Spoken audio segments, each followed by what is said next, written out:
दिसंबर 2025 को दूरसंचार विभाग ने एक आदेश जारी करते हुए कहा कि मार्च 2026 से भारत में बनने या बिकने वाले हर नए स्मार्टफोन में संचार साथी ऐप प्री इंस्टॉल होना अनिवार्य हो जाएगा। इसके बाद इस फैसले को लेकर लगातार विवाद सामने आ रहा है, क्योंकि कई डिजिटल राइट्स एक्टिविस्ट इसे सर्विलांस का प्रयास बता रहे हैं। वे बता रहे हैं कि इससे लोगों की निजता प्रभावित होगी और उनकी निजता यानी उनकी गोपनीयता का इसे उल्लंघन माना जा रहा है।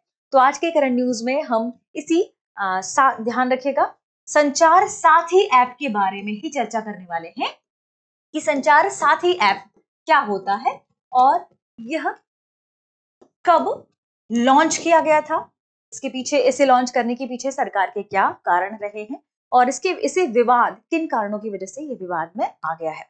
सबसे पहले बात करें संचार साथी ऐप की, तो यह ऐप वर्ष 2023 में लॉन्च हुआ था, जिसका उद्देश्य था संदेहास्पद कॉल की रिपोर्ट करना या ऐसे मोबाइल जो चोरी या ब्लैक आदि के माध्यम से आए हैं उन्हें ब्लॉक करवाना। तो IMEI के नंबर के आधार पर उन मोबाइल्स को ब्लॉक करने के लिए या कोई ऐसी कॉल जो संदेहास्पद है कॉल को रिपोर्ट करने के लिए ही इस ऐप को एक पोर्टल के रूप में शुरुआती दिनों में लॉन्च किया गया था। उसके बाद सरकार लगातार प्रयास कर रही है कि अब संचार साथी ऐप को मोबाइल में ही प्री इंस्टॉल कर दिया जाए। चूंकि जब इसे अनिवार्य कर दिया गया इसलिए यह विवाद के रूप में सामने आया, और विवाद का मुख्य कारण क्या था ये हमने बात भी की, क्या निजता का अधिकार। निजता का अधिकार इसका मुख्य कारण है, क्योंकि जो भी एक्टिविस्ट है वे मानते हैं कि ये लोगों की गोपनीयता इस पर एक आप कह सकते हैं आघात है, उनके जो सर्विलांस है उनका यह प्रयास है। ऐप के बारे में हमने देखा 2023 में लॉन्च किया गया था। ध्यान रखिएगा, इसे संदिग्ध फोन कॉल या स्पैम को रिपोर्ट करने के लिए लॉन्च किया गया था। यूजर के नाम से जुड़े सभी मोबाइल नंबर पता करना इसका काम था। चोरी फोन को IMEI नंबर के माध्यम से ब्लॉक करवाना इसका काम था। स्पैम, फ्रॉड, फर्जी लिंक रिपोर्ट करना इसका काम था। और चेक जो फोन यानी आपको फोन चेक करना कि ये फोन असली है या नकली, इस सभी काम के लिए संचार साथी ऐप का इस्तेमाल किया जाता था। ठीक है, तो ध्यान रखिएगा, चोरी हुए मोबाइल को IMEI नंबर के आधार पर ब्लॉक करवाना। ये IMEI नंबर क्या है?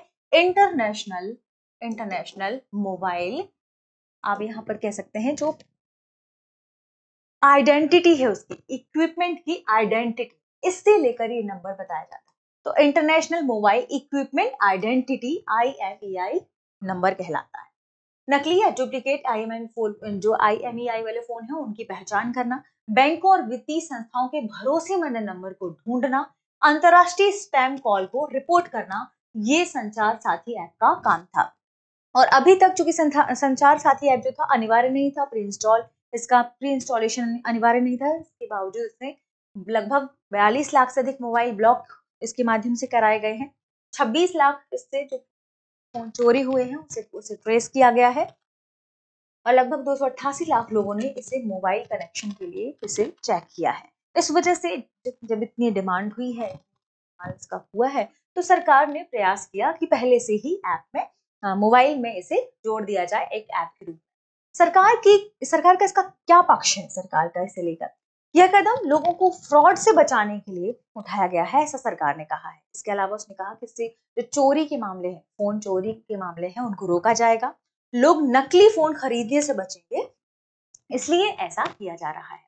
देखिए, यहाँ पर जो विवाद है वो गोपनीयता के मुद्दे को लेकर है, निजता के मुद्दे को लेकर है। और निजता को वर्ष 2017 में सुप्रीम कोर्ट ने 9 जजों की संविधान पीठ की सर्वसम्मति वाली बेंच में यह कहा कि निजता यानी गोपनीयता एक मौलिक अधिकार है। ध्यान रखिएगा, 2017 में पुट्टा स्वामी बनाम भारत सरकार फैसले में सुप्रीम कोर्ट ने निजता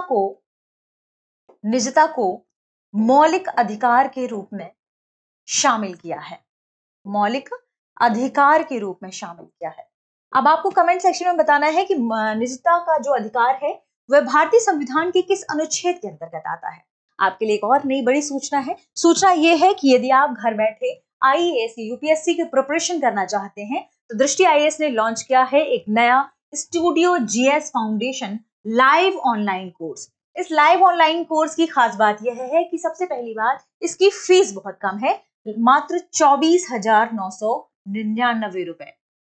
और यदि आप इसे भी इंस्टॉलमेंट में देना चाहते हैं तो इसमें भी आपको इंस्टॉलमेंट की सुविधा उपलब्ध है। ये जो कोर्स है जो लाइव ऑनलाइन होगा, स्टूडियो के माध्यम से आपको क्लासेस दी जाएंगी। इसमें जो भी क्लासेस में आपको पढ़ाया जाएगा वो भी आपको पीडीएफ में उपलब्ध कराया जाएगा। यह हिंदी और अंग्रेजी दोनों माध्यमों में होगा। साथ में इसका संपूर्ण जो कवरेज है आपके कोर्स का वह 14 माह में कंप्लीट करवा दिया जाएगा। इसके अलावा इस कोर्स की वैधता यानी आप इसे कब तक देख सकते हैं, 18 माह तक देख सकते हैं और इसे भी बढ़ाने का विकल्प आपके सामने मौजूद होगा। इसमें सबसे खास बात यह है कि आपको इस कोर्स के साथ साथ 2 साल तक करंट अफेयर की क्लासेस का एक्सेस भी मिलेगा और दृष्टि की जो मैगजीन आती है करंट अफेयर मासिक पीडीएफ संग्रह, वो भी आपको 24 माह तक उपलब्ध करवाया जाएगा। तो यदि आप यूपीएससी की तैयारी करना चाहते हैं घर बैठे, यदि आप जॉब कर रहे हैं या आप दूर दिल्ली नहीं आ सकते, तो जल्दी से जल्दी इस कोर्स का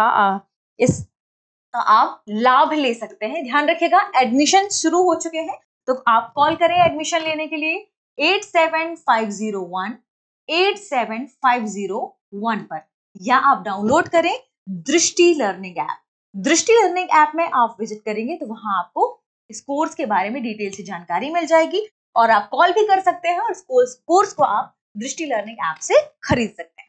आगे बढ़ते हैं और देखते हैं हमारे आज के सेशन का प्रश्न है, संचार साथी ऐप मुख्य रूप से किस उद्देश्य के लिए बनाया गया है? ऑप्शन ए है सोशल मीडिया प्रबंधन, ऑप्शन बी है IMEI ब्लॉकिंग और फ्रॉड रिपोर्टिंग, ऑप्शन सी है डिजिटल भुगतान प्रबंधन और ऑप्शन डी है क्लाउड स्टोरेज। इस प्रश्न का सही जवाब देना कमेंट सेक्शन में ना भूलें। मिलते हैं अगले टॉपिक के साथ। शुक्रिया। अब एग्जाम की तैयारी को और बेहतर करने के लिए हमारे चैनल को लाइक, शेयर और सब्सक्राइब करना ना भूलें।